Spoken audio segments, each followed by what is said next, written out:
Hello and welcome everyone to the next installment of the Illuma webinar series.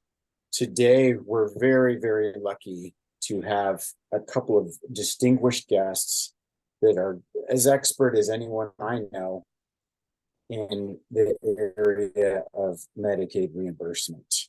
We have Mark H. Smith joining us and Dr. Jenny Millard. Before we jump into this webinar, we've just got a couple of house cleaning items, but let's start with the agenda. And we'll just kind of run you through what we've got today. We're going to just start with a brief introduction, tell you who we are, tell you who Mark and Jenny are a little bit. We've just got a few reminders for you. And then, let's jump into the presentation. And then we'll have, presumably the presentation will go 30 to 40 minutes, and then we'll have a Q&A after, time allowing. But with that, I'd like to remind all of you to put your questions in the chat. In as much as we'd like to address them in real time, we don't want to thwart the progress of our presenters. So put them in the chat. We'll make a note of it. We'll come back to it in the Q&A portion of the presentation. And then also, I want to remind everyone, if we have anyone that's hearing impaired or needs to take advantage of the closed caption functionality within Zoom, just go into the three dots on your bottom menu. Click on that, and there's a captions feature, and that will start the real-time closed captioning for you if you need it. So without any further ado, let's move on. Let's tell you who we are, and then we'll tell you who our presenters are, and then we'll go from there. For those of you who aren't familiar with who we are Illuma. We provide all kinds of related service and mental health supports for special education programs, for school districts all over the country. We've been around for about 12 years now, and we're ever growing. We're in 36 states. We've served over 44,000 students. And we're not just a provider of services. We like to view ourselves as a member of the special education and student mental health communities. We like to be very involved in the discussions. We're involved in advocacy. We're involved in all kinds of things. And of course, we also provide webinars. We've got all sorts of content on our website. And if this is the kind of thing that's interesting to you, we invite you to come check us out at illuma.com. Or if you'd like to just get some of our latest updates, follow us at Illuma Therapy on Twitter or X, I should say. Or if you want to follow us on Facebook, you can see the handle there on the screen too. So without any further ado, I want to introduce you to our two guests that will be co-presenting today. Mark Smith. Mark is, how should I say this? He's an expert in Medicaid. And he is the lead with the Ohio Department of Education on Medicaid. And he's worked with the Ohio Department of Education, I believe, for several years. I want to say, is it 28 years, Mark? 28 years total in Medicaid, but a couple of ancillary agencies as well. Yeah, and what might those agencies be?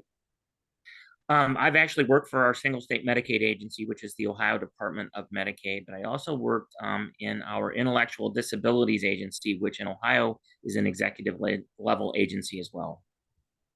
Well, that definitely qualifies you above and beyond just the financial aspect. Obviously, that you understand Section 504, you understand all of the rules of special education, and largely in this audience here, I think we're going to see special educators. Also wanted to mention that Mark currently serves on the National Alliance for Medicaid in Education, usually goes by the acronym NAME, Board of Directors, and he's one of their past presidents. And they've got a conference coming up. I'll let Mark and Jenny tell you all about that. It's next month in Dallas, but I would be remiss if we didn't promote that. Last thing I also wanted to mention is that Mark also serves on the State Council for Development Disabilities and has served as an officer on the state's Mental Health and Addiction Recovery Planning Council. Mark has been Ohio's co-lead on the CMS Affinity Work Group, as well as the Healthy Students and Promising Futures Work Group team. And so what's really nice about this is Mark is coming from a different background than Jenny, but it all kind of ties together. And I want to talk to you a little bit about our other guest, Jenny Millward. I've known Jenny for a few years now. She is on a national level, on a state level in Georgia, is a driving force in special education leadership, policy, and advocacy. I last saw her in Washington, D.C. at the Special Education Legislative Summit. I can honestly say I know very few people who are more passionate about special education, taking care of our students, and moving it forward in general. Jenny was a program specialist and student director in Georgia for over 17 years. She's worked in special education for 29, but she's on the side from that busy work, has always participated with organizations moving it forward. Like I said, she has been heavily involved with Georgia Case. She was their legislative chair. She worked on the state advisory panel. Obviously has been involved with Case National. And last but not least, she's the executive director of the National Alliance for Medicaid in Education. So without any further ado, I want to turn the time over to both you, Mark and Jenny. The time is yours. Like I said, those of you who are watching, please feel free to put your questions in the chat. We will circle back to them and we'll go from there. Mark and Jenny, the time is yours. Well, welcome. We're certainly excited to be with you today. I'm going to let Mark go over our objectives. Thanks, Jenny. So the things that we hope that you take away today, other than having an opportunity to ask us some good questions, is we want to touch on some sort of broad topic things, such as what's the difference between Medicaid and education? And in particular, what is it that you have to do differently when you're sort of meeting the requirements and the process in one realm versus the other? And as we all know, school Medicaid really has to meet both, but we'll talk a little bit more about that. We're also going to talk about privacy. As we start opening up the realm of schools providing more and more healthcare, the question invariably goes to the question around privacy. Do we have to follow FERPA, or do we have to follow HIPAA, or do we have to follow both? And kind of what are the differences between those? So we'll talk a little bit about that. And next thing that we want to talk about is something called the Superguide. And if it sounds important, it is. Superguide was released in May of this past year, and it really discusses some long-standing concerns about what's the difference between the process around Medicaid and education, and take some of the bumps out of the road so that it will allow states that choose to move to expand the availability of Medicaid services in their schools to really open up new opportunities for the students that they serve. And then, as I had said last, we certainly are here to answer some specific questions if we have the ability to do that. If we don't have the ability to do that, we want to make for certain that we give you an opportunity to have some resources that you can review, so that hopefully those questions that are sort of a specific state nature that we may not be able to directly answer, that you'll be able to have some follow-up and some additional resources. So next slide.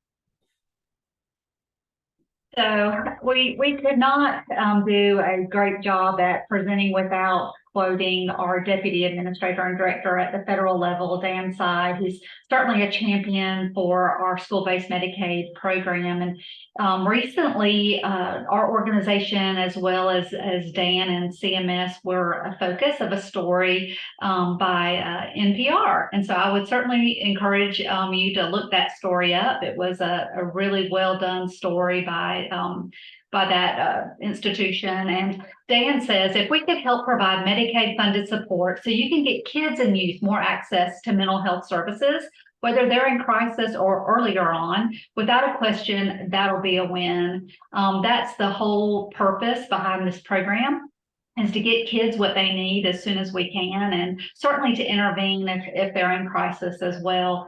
There's no doubt that we have identified nationally that we have a mental health crisis, particularly with our youth, and they need these supports. Schools need these supports. And so it'd be a win-win as we can expand and improve upon our current Medicaid programs.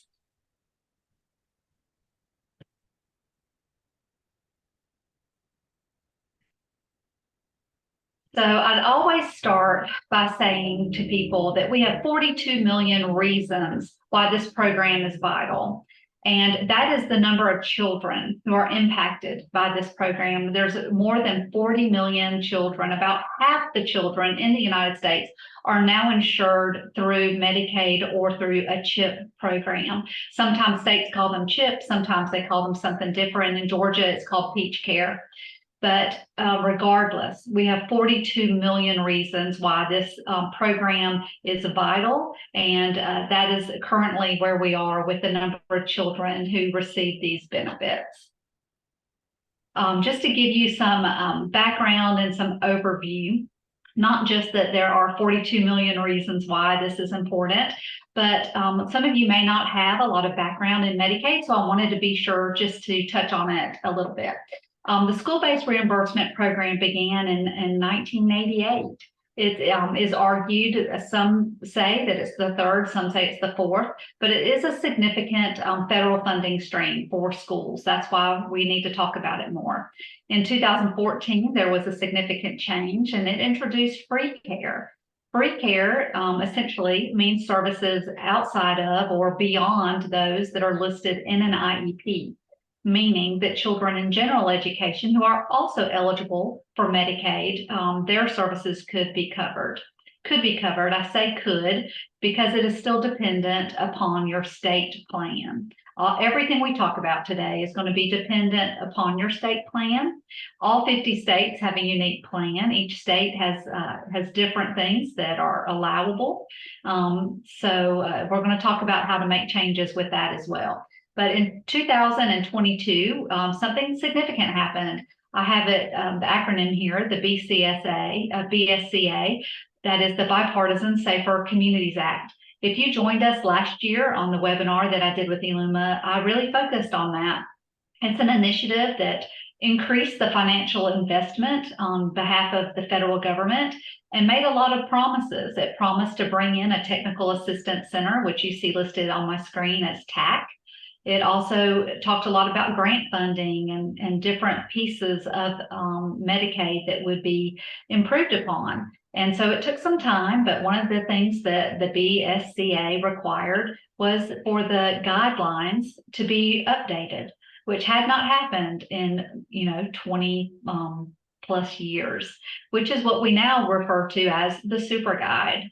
So this year, just a few months ago, the Superguide was released. And so that's certainly a significant piece, and we want to teach you a little bit about the Superguide today. We look forward to going a little deeper into what that means. Also this year, we're going through a redetermination, which is probably the most significant historical event in insurance history. No one had to be redetermined for eligibility during the public health crisis. Now that that health crisis ended earlier this year, people have to be found eligible again for Medicaid. So all states are going through redetermination, and it's estimated that about 15 million people could lose coverage in Medicaid. That's children and adults with disabilities. And so we're certainly concerned about the redetermination process. If you're a member of NAME, there are a number of resources on our website, as well as a training on that. I hope that everyone is aware and informing their students and their families of the redetermination process. Healthy kids learn better. We want them to have access to quality health care. So it's certainly important to share that message. The Technical Assistance Center did open this summer. It was required by the Bipartisan Safer Communities Act to open. So we're looking forward to what that means for LEAs and states moving forward with that additional layer of support. Also, it increases access to services for students. This is the whole point of Medicaid. We want to allow as many services to be available for students, while we also decrease that responsibility on the local taxpayer. This is certainly money that's available for states and LEAs to access, and it's certainly a great funding stream. And then we also want to just make sure we have a discussion about each state and the importance of that three-legged stool. And what does that mean? So in each state, there are three very important players. You have your state Medicaid agency, you have your state Department of Education, and then you have your LEAs, or your local education agencies or school districts. And so it's really important for all three of these groups to be represented in some type of feedback loop, or some type of stakeholder engagement pattern. Many states meet regularly with these three important groups, and I hope your state does. And if you're not aware of it, we want to encourage you to have that kind of communication and collaboration in your state. It's the only way to get the best plan possible. We also have a training available for that on our website to our members. And if you have any questions about any of these things, I'm here for you. I'm easily reached via email or phone. I'll certainly want to support everyone in their quest to improve their Medicaid services for children. So we're going to move on in our presentation with Mark. Okay. So as the redetermination, or as some people have called the unwinding of Medicaid post-pandemic following the end of the public health emergency in May, I think a lot of people are looking at, we have this new Superguide that is intended to give states more latitude and more ease in moving forward with expanding the availability of healthcare services in the school setting that Medicaid reimburses for. And there's always a paradox, I think, that when we talk about expanding healthcare opportunity in school, because on one hand, I think many schools, most schools, and certainly most teachers recognize and respect that there's a lot of unmet need that is out there in terms of healthcare. I think in particular around mental health and behavioral health services, but also with nursing, also with services that are of a crisis focus in terms of it can't be planned for. And while schools are grateful that they have the ability to seek reimbursement for these things, they often worry about there being duplicity in terms of not so much any kind of illegal double dipping, but the fact that there is an access point outside of school for services and one now inside. And how do we decide who actually is supposed to provide those services?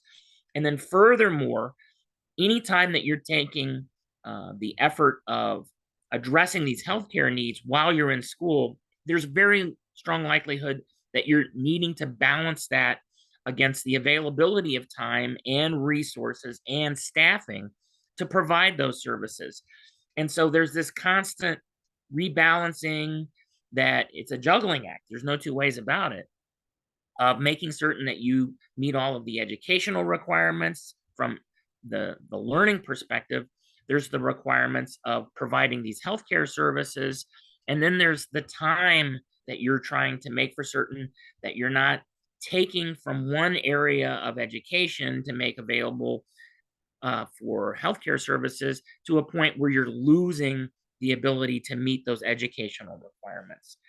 And the last thing that I would say that really, I think, flummoxes a lot of school districts is that when they start to expand and provide more healthcare service, they really worry about the detail of documentation and billing, and is that sort of hanging on to a tiger's tail in a way that if they let go, it's really going to become unwieldy and has the ability, even when they're hanging on, to come around and bite them. And we're trying at NAME very, very hard to work with other partner organizations to take some of the scariness away from that possibility, and for people to understand that while you may see that there is tension between what you can do in a school setting, between education and healthcare, that we want to help you see that there is a balance. And when you remove some of the barriers on the healthcare side, what you're really doing is opening up educational potential. So next slide. So yes, it's full of gold. And actually Jenny and I briefly discussed this presentation at our last board meeting. And it's a big deal to me that all of you know that, we said, this is about a treasure map, and we had done a presentation in Washington earlier this summer talking about, where's the treasure map. And while the pot of gold, is certainly a great, sort of visual, the pot of gold doesn't just represent additional resources. What we're trying to make for certain that people understand is you need to have a map to the accountability of those resources. Otherwise, you are on a fool's errand, because not only will you lose them, but you oftentimes will have to repay them down the road. And again, that goes back to that sort of tension that naturally is there, where you're looking at more opportunity to help serve children. At the same time, though, you're taking on a potential liability. So as you do this, you want to make for certain that you are partnering with that three-legged stool in a way that there's great transparency about what everyone is hoping to accomplish, and that you have to be clear on who has what responsibilities. Because at the end of the day, and I can tell you that I first became involved in NAME 14 years ago, when my state had just restarted our program. We had lost a program that had provided school Medicaid reimbursement. And I was speaking with another state that had not only lost theirs, but they had to repay back a sizable amount of that. I can tell you that from my participation as a representative of the state of Ohio, I have learned from others' mistakes and found a pathway forward that I hope is going to keep us out of any kind of concern of having any kind of repayment. Certainly, it keeps us away from having any impropriety viewed in what we're doing, because our program's hallmark is transparency and accountability, and that's both on the fiscal and on the policy side.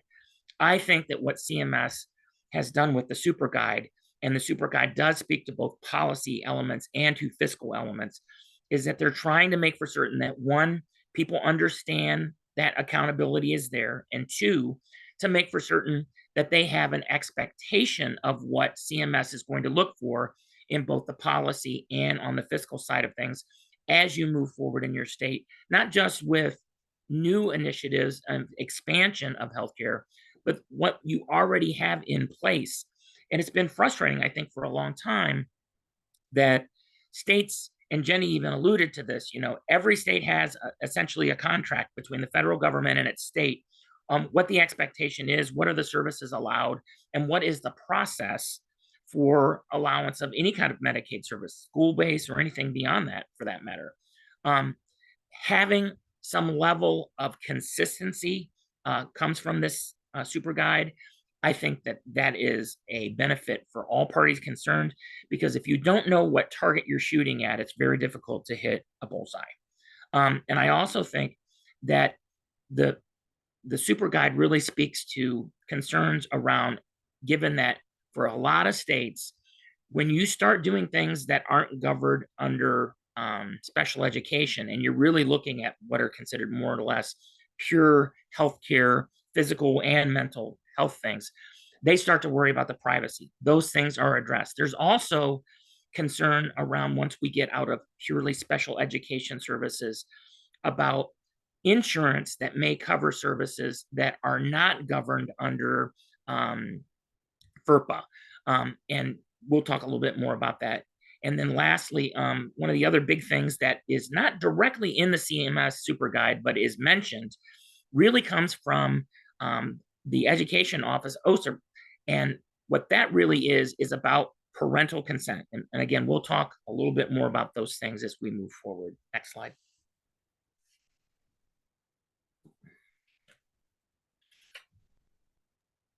So I wanted to introduce you to some of the new flexibilities that your states are eligible to tap into from the updated guidelines for school-based services that we also refer to as the Superguide.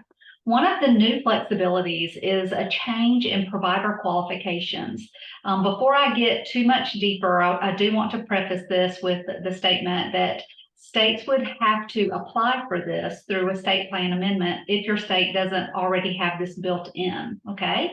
So it could take some time. Those state plan amendments can take many months to get approved and go through the process.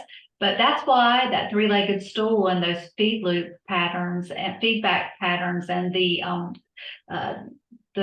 collaboration in your state is so necessary, because if you're interested in any of the flexibilities we're going over today, you're going to have to work together as a state to make those happen.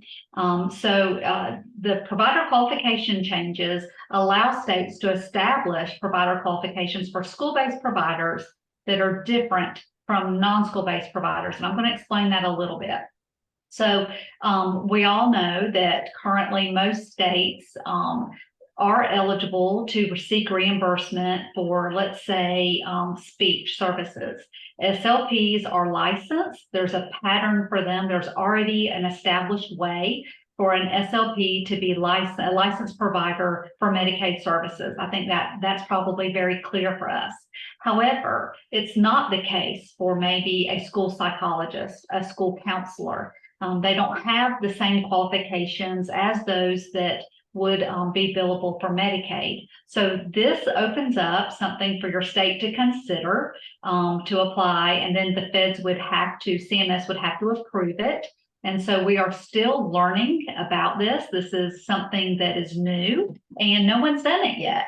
And so we're excited as we start this journey, as states start to apply for this and we learn more about what this could mean. We'll be able to give you more information. But right now, what we do know is that there are some flexibilities that we can start applying for providers at school levels that are different than qualifications for non-school-based providers. So we're excited to learn more about what this can mean as states apply.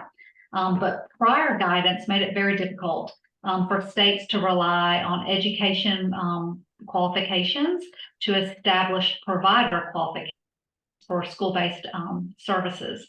So states are encouraged to review their existing state licensures, their state certifications, any other applicable state requirements that they use to credential their staff. And then hopefully we'll be able to identify new ways to streamline the participation in school-based reimbursement programs for a lot of providers in schools that previously you weren't allowed to do. Wouldn't that be great? So what a great way to expand and get more financial money into your district.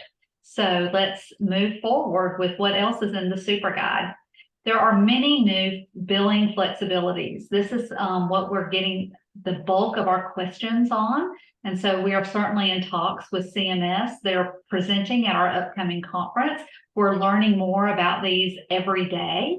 Like I said, no one has applied for them yet, so we don't have a lot of information that we're going to be getting as states have more experiences.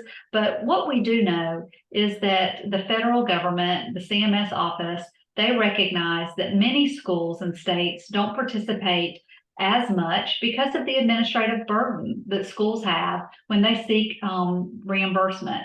And so this whole section of the Superguide was geared at trying to eliminate some of that burden, make it easier for schools to get reimbursement by having some additional flexibilities about the billing, the documentation, and the claiming. And so states could select from options that are described in the guide. And LEAs, you're encouraged to talk to your state agencies in reference to these options. Some of the options include roster billing, per child per month, that is listed on the slide as PCPM, a fee schedule rate that exceeds community rates. That's only if you're a fee for service state. And then, of course, there's an option to not submit bills for each service, which really gets deeply into the random moments. And so there are many new options that are listed. States and LEAs are just encouraged to engage in conversations about what these could mean for your state. And we would love to hear from any states that are interested in exploring these and joining you on that journey, just so that we can learn and have conversations with others or help you get answers to questions. And so what we do know is that this is all an effort to reduce the administrative burden at the school level when you're seeking reimbursement. So we look forward to learning more about how these play out.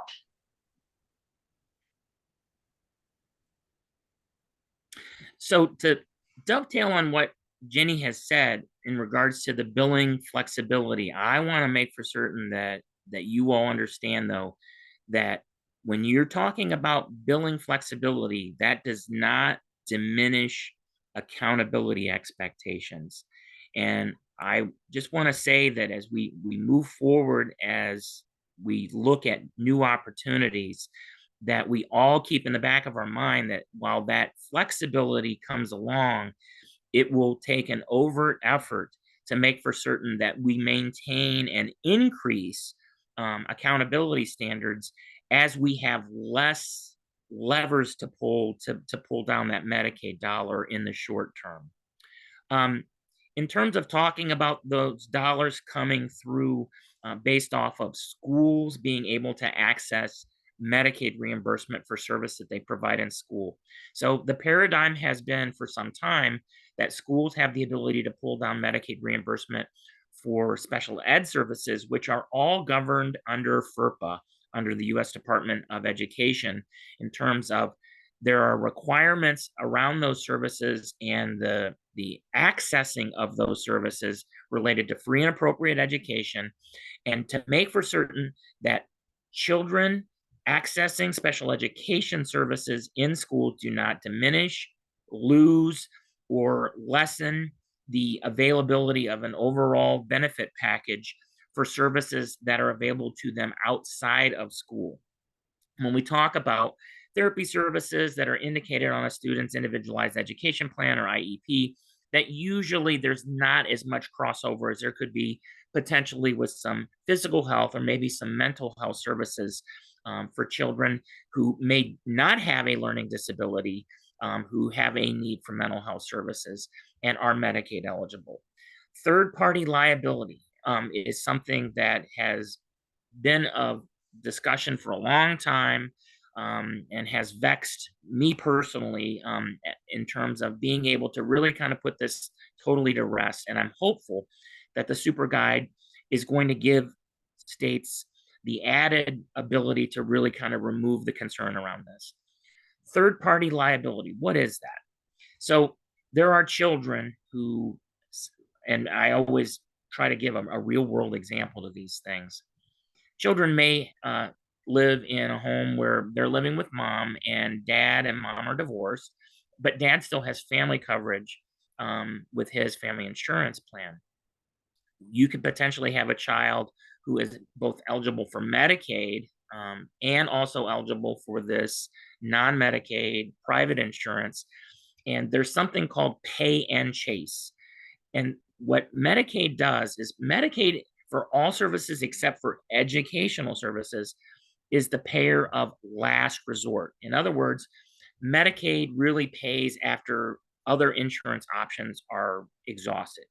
However, in the school setting, and the Superguide really tries to highlight this, it makes certain that schools aren't necessarily taking dollars that would otherwise pay for services outside of school because they accessed Medicaid from a private insurance and sort of lessening their overall benefit for those private insurances.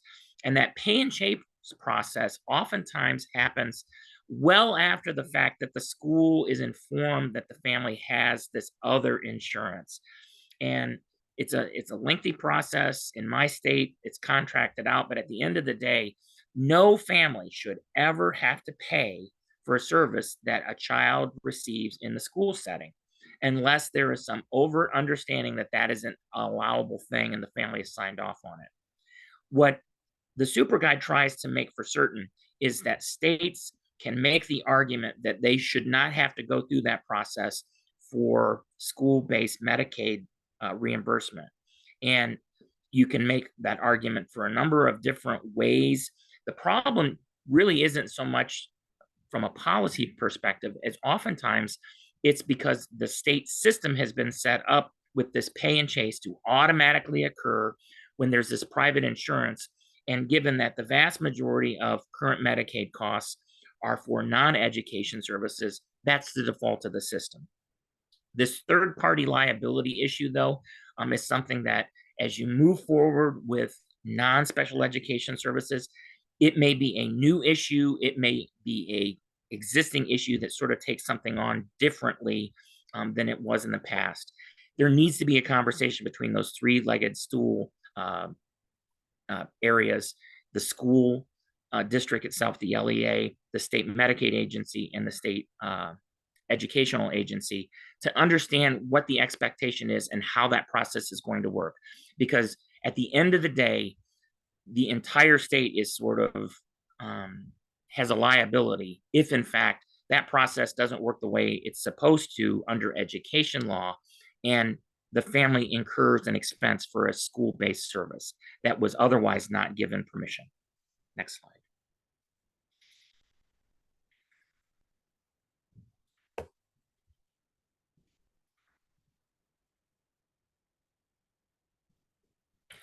Okay, so in terms of moving forward with data, data is something that has always been, we have to make for certain, are we protecting the data of children from an education perspective? But then when it crosses outside of the education realm and it goes into the medical world, where Medicaid agency is considered governed by different sets of rules, we want to make for certain that we're doing the right thing with data. And we want to make for certain that whenever we can use longitudinal data or de-identified data, that we're doing that. And at the same time, we want to make for certain that we're looking at the appropriate ratio of a school population that's Medicaid eligible to base reimbursements on. So for the states that are looking at provision of services for the general student population that aren't special education services, you have the ability to look at the overall percentage of the students that are in a school and what percentage of those students are Medicaid eligible or 504 eligible or eligible under any other Medicaid eligibility category. And trying to streamline that and make certain that you use a general allocation ratio versus one that is specific to just the special education ratio may be a financial advantage for the school district. The other thing that I would say is that as a fundamental part, and for those of you that are already doing Medicaid billing in a school system, you know that there is a time study, which is a significant aspect of developing the overall reimbursement for a school. The Superguide really tries hard to streamline that process and give clear guidance on what services are and are not reimbursable under Medicaid. And there are 16 activity codes. If you want to hear more about this, please come to our conference. There'll be lots of folks that can give you a lot of detail about how that process works. You know, one of the other things, and I think Jenny will touch on this a little bit in the next slide or so, is that we're really trying hard to make that time study process, which is critical, make that as clear and as easy to implement as possible. Because what we've found in listening to states and CMS in listening to states is that some of the states that have the most difficulty in providing services and doing this documentation around the time study are some of those that need that reimbursement the most. And it would be unfair to set up a process that simply because of the logistics that they'll never be able to move through, that they are sort of precluded from sort of these new opportunities. So stay tuned. Next slide. As Mark indicated, I'm going to go a little bit deeper into those time study flexibilities. So what we've learned is that many states have a plan that allows for many days of notification and many days of response. And so the newest guide does make some changes to that. And I don't want anyone to feel like they've been at the end of this webinar that they're going to go run into their state with their hair on fire, because that's not what this is about. This is not an alarming thing. This is something to consider, have conversation about, and when your state updates their plan, y'all will be able to arrive at what can work best in your state. But they are really recommending as little notification as your state is able to do. But many states have struggles with very small windows of time because they have people providing services in very rural areas, traveling extensively during their workday from service location to service location, and particularly in areas that have little to no internet accessibility. And so your state may need and apply for up to 2 days notification and 2 days response instead of a 0. You are going to have to build a case for that. And so that's why the states need the LEAs and need to have this conversation about who, what the needs are, what the situation is, what it's like for the boots on the ground, so to speak. And so that's why this collaboration is more important than ever, because states have to come into compliance with the new Superguide by 2026. June of 2026 is the cutoff. And so between now and 2026 is the time to be having these conversations. I know that I'm hearing from some states, they're very interested in these flexibilities, and they're going to be applying sooner, like even this year or early next year. Some states who have just recently gotten a new plan amendment, they're going to wait more until 2026 to submit their applications to come into compliance. And so we have a window right now, though, where we need to consider all of these flexibilities and what it's like for schools. So again, that's why it's so important to collaborate at the state level so that they know what you need, so that the state knows what kind of notification and response period to apply for and how to defend that recommendation. Additionally, there's a flexibility with a time study error rate. Currently, we're like at 2%.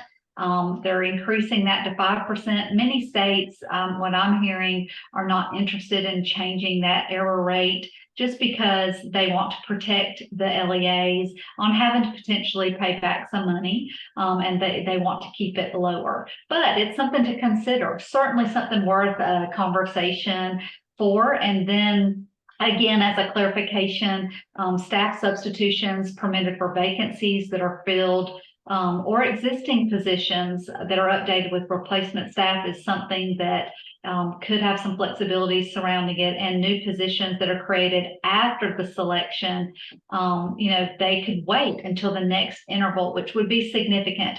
There's someone at every district that has to input manually every staff member. And so those clarifications could mean a lot to them as they try to keep your staff pools current and updated for the time studies. And so we're excited to see what this can mean for states. We've been talking to many states across the nation, and this is probably one of the bigger topics that we've been having conversation about.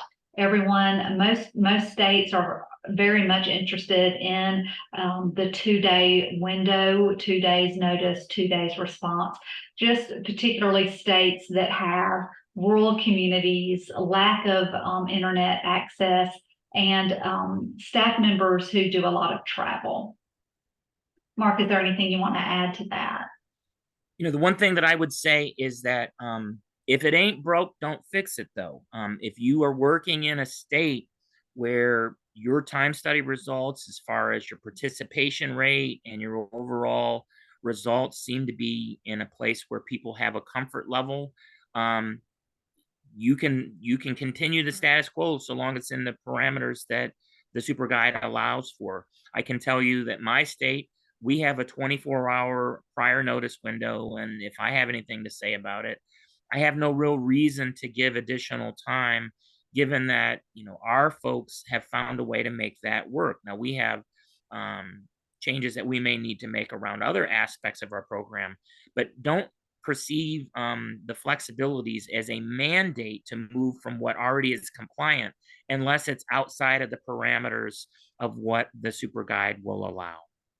Absolutely. We've talked to several states that have a 0 response and 0 notification window, and they don't have any plans to change it because it worked for them.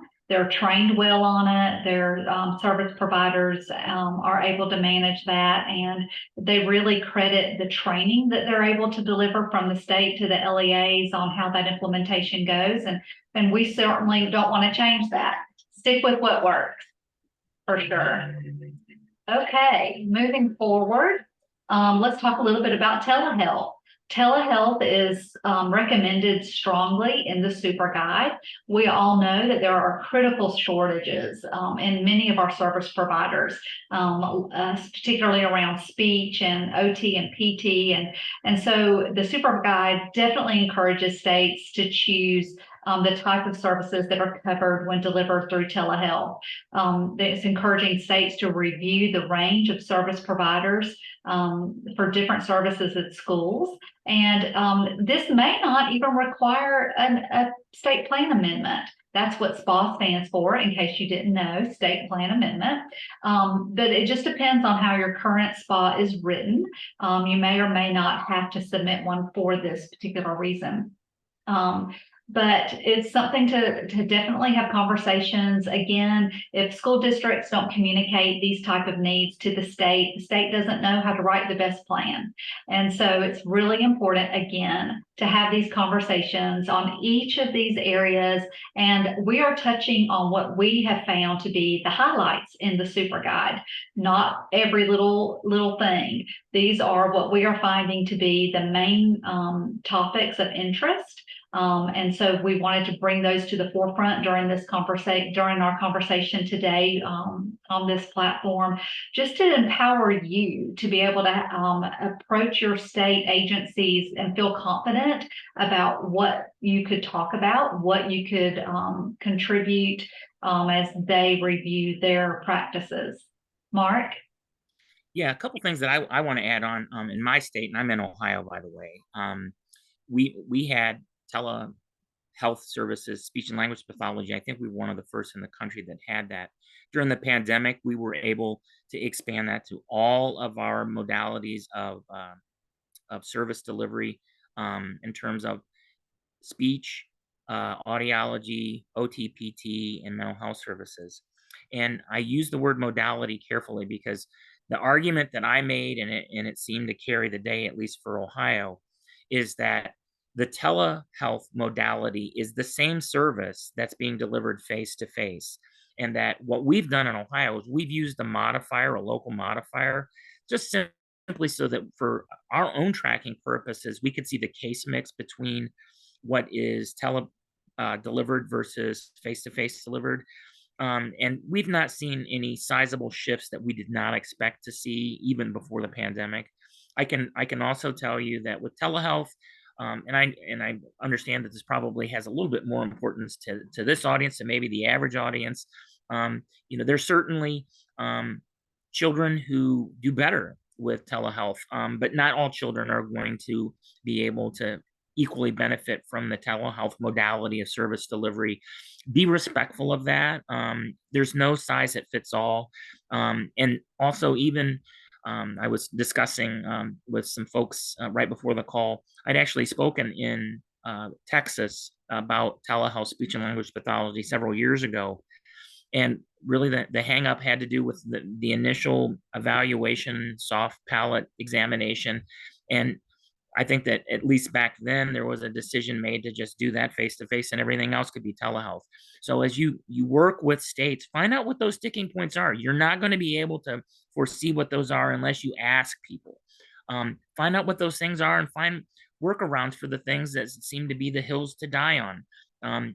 The pandemic has definitely shown that telehealth can work. Telehealth is probably here to stay, and that telehealth certainly, I think, not only is equal, but in some cases surpasses the efficacy of services that are delivered face-to-face. Next slide. So I wanted to make sure we addressed, because last year I brought out that $50 million in the Bipartisan Safer Communities Act was set aside for state grants. So this is a question I'm getting all the time. Jenny, when are the state grants going to be available? When are we going to be able to get that money, or how is it going to roll out? So what I know is that this year they focused on the Superguide, which was a huge feat and something that CMS certainly is proud of, as we all are excited to have updated guidelines since it had been so long since those had been updated.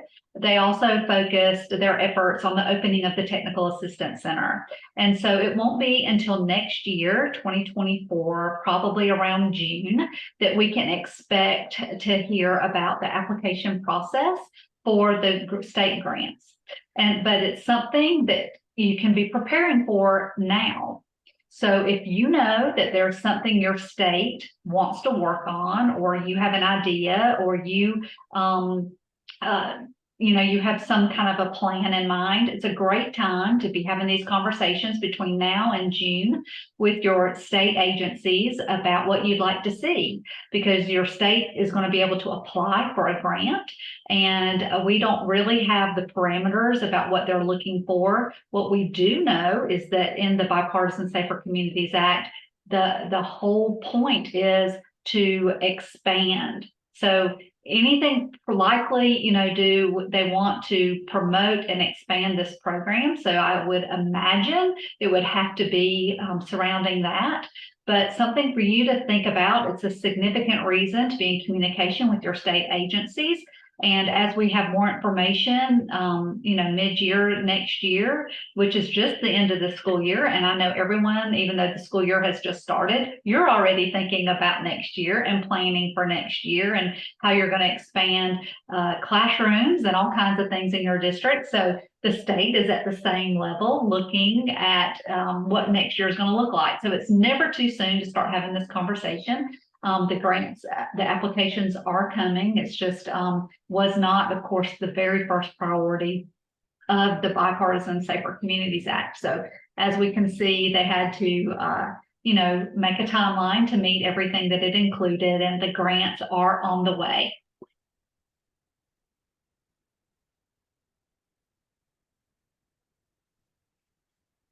Okay, so as we kind of wind down our formal presentation, get ready for some questions.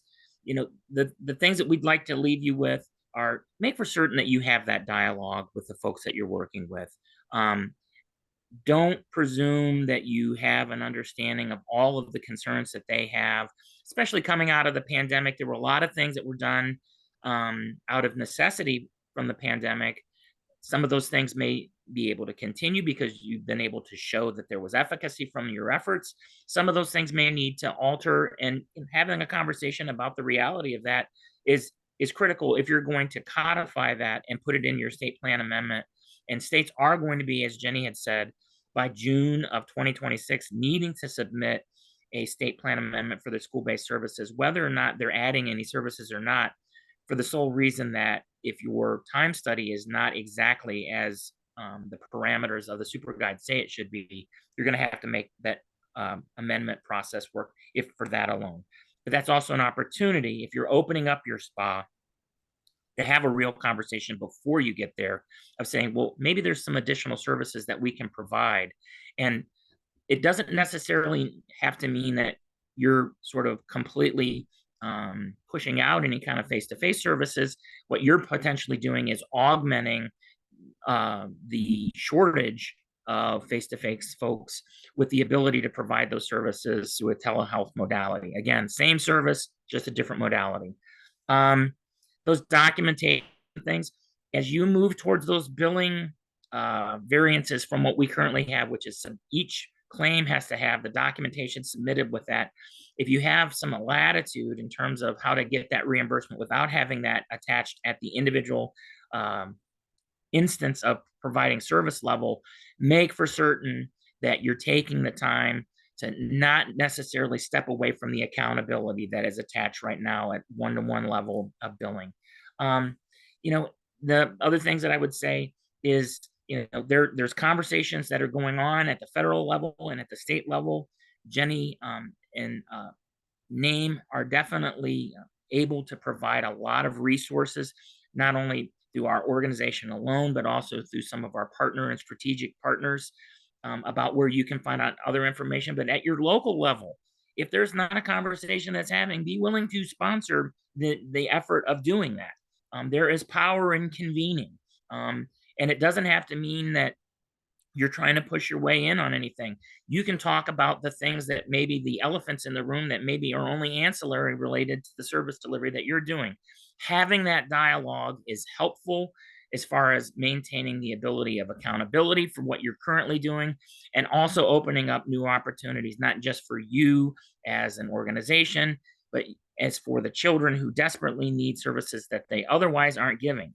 And, my last little plug here, in about a month, Dallas, Texas, deep in the heart of Medicaid, we're going to have a conference in Dallas, Texas, the National Alliance for Medicaid and Education. I encourage you all to look and investigate that. I know that we have already shown quite a bit of interest nationwide in that. We have that conference annually. So even if you aren't able to make this year, we do things throughout the year. I encourage you to consider becoming a member. I also consider the organization foundational in helping me better understand the areas of Medicaid and special education that I wasn't as comfortable with. And, now I have the honor of sitting here with all of you, being able to share some of that information. You all can come and learn a lot of that stuff firsthand. So I encourage you to do so. Next slide. I wanted to make one additional comment, just working through documentation concerns with your vendors. I'm a prior special ed director. I sat in that seat for many, many years, and certainly heard the concerns of my district and of the providers that they have. And so I'd say that this is not just an opportunity at the state level to look at barriers and work and try our best to eliminate them, but it's also an opportunity to reflect on how it's going in your own district and decide how you can break down some barriers. And working with your vendors and is another way to hopefully eliminate some of those. I know I was able to reduce some of the documentation and the duplicity involved in that by working with my vendor. And so there just are some opportunities that now is the time to look at barriers, address them, and hopefully mitigate them. Well, and as I had said earlier, but it bears repeating, know that the treasure is not just more Medicaid reimbursement. The treasure is knowing that Medicaid reimbursement is accountable and that you're not going to have to pay it back someday. I encourage you to take the time and the effort to make for certain that Medicaid dollar doesn't go fleeting off in the wind of, audits down the road. And I just really want to make for sure that people understand with that billing flexibility, maintain and increase your accountability at the same time, and you'll get good results.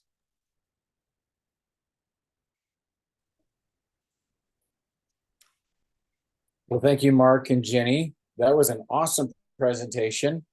We'll probably have to do a very truncated Q&A because we want to obviously respect yours and our attendees' time.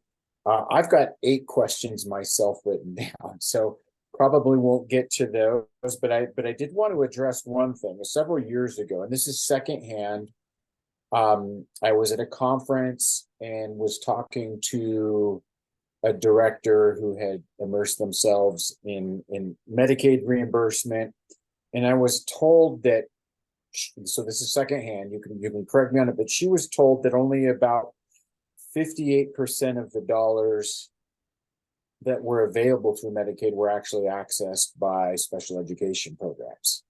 I wanted to kind of poke at the both of you and see if there is any kind of validity to this claim, or if you've seen improvement there. It seems to me like if that is the case, we're missing out on a lot of funding that is so essential and critical that programs could most definitely use. What are you seeing? Is there any validity to this claim? And if so, what are you seeing now? I'll say that each time I have conversations about this program in DC, particularly, it's noted that there's money left on the table. States certainly have the ability to expand further, include additional resources that aren't there. Of course, some states do a great job and they have so many things accessible to their students in schools. But I think that, yeah, there's definitely money being left on the table. I don't have a percentage. We've tried to find a way to really validate that, and it's been really difficult. So we haven't been able to really put a number on it, but we do know for a fact that there are a lot of services that aren't claimable because of state plans for whatever reason. Some states make their, decisions for what's good in their state, and particularly, states that haven't been claiming it for very long have to take baby steps. And, you don't want to overwhelm and throw everything at a school district. And so sometimes they're taking baby steps and slowly adding services and building capacity within the state to manage the reimbursement process. So we want to be respectful of that. But we also want to encourage states to be reflective and consider what's not included in their plan, what can be used to maximize their reimbursement. Mark? I will say this. Let's move the conversation from what size percentage of the pie to making a bigger pie. And I think love CMS that is on board answer. with that. I mean, obviously, when it comes to Medicaid, you're dealing with this 50-headed monster. I'm a big fan of silver bullet questions. I have one written down, but I think when it comes to slaying the 50-headed monster, you probably need 50 or more silver bullets. I hate that we're at time now because I have these other questions that I want to come at you with. We'd love to invite you both back to come do this. I think this is really a critical piece to solving not just some of the special education dilemmas, but also it's a critical part of mental health. And certainly as we go further into this youth mental health crisis, we're going to need all of the help we can get with this. Obviously dollars play a big role in this. Let's jump back to your conference. We want to remind you all about NAME. Go register, become a member. They've got all sorts of webinars and information that can help you help your program get the dollars you need. The conference is next month in Dallas. Did I hear that it sold out? Yeah, Okay. we have had seats.